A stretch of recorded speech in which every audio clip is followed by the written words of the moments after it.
Lições de Sodoma. Você percebe como os personagens dessa história simbolizam os vários tipos de pessoas presentes na igreja hoje? O primeiro é Abraão, um homem de muita fé e comprometimento. Deus respeitou tanto a consagração dele que se sentiu compelido a informar-lhe que destruiria as cidades do Vale do Jordão. O Senhor perguntou aos anjos: ocultarei eu, Abraão, o que faço? Gênesis 18:17. Quando Jeová enviou os anjos para executar o seu julgamento, Abraão, cheio de misericórdia de Deus, começou a interceder pelos habitantes perversos daquelas duas cidades infames. Ele implorou, negociou, levantou a voz em favor deles. Mais tarde, fica claro que Ló foi salvo somente pela intercessão de Abraão a Deus. Gênesis capítulo 19, versículo 29. As orações tiveram um impacto tão grande no céu que o anjo disse a Ló: apressa-te, escapa-te para ali, porque nada poderei fazer enquanto não tiveres ali chegado. Gênesis capítulo 19, versículo 22. Ló está em segundo lugar. O amor pela prosperidade mundana,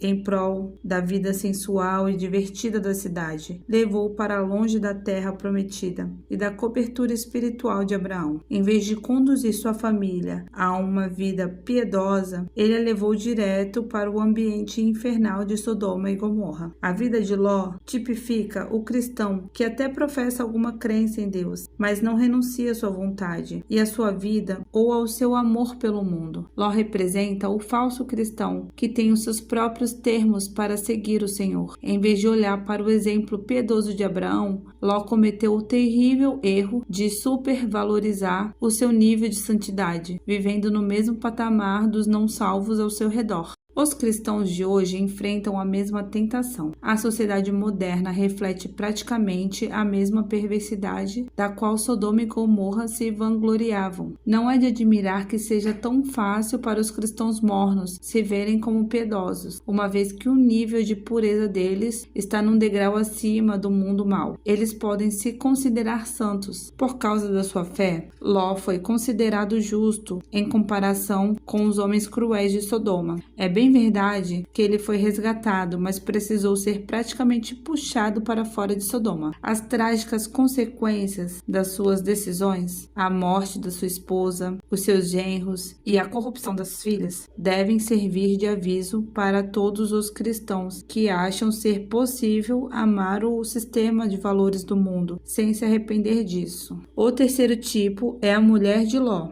exemplo usado por Jesus para nos advertir quanto a estarmos vigilantes. Ela tipifica aquele que se senta em uma igreja evangélica, ouve o ensino piedoso, a pregação, mas nunca experimenta a conversão genuína. As palavras de J.C. Ryle aplicam-se bem a essas pessoas. Eu vou falar dos privilégios religiosos da esposa de Ló. É possível que quase ninguém tivesse um exemplo tão bom, uma comunidade tão espiritual, um conhecimento tão claro e os avisos tão evidentes como teve essa mulher. Em comparação aos seus milhões de contemporâneos, ela foi uma privilegiada. Que efeito, no entanto, tiveram todos esses privilégios no seu coração?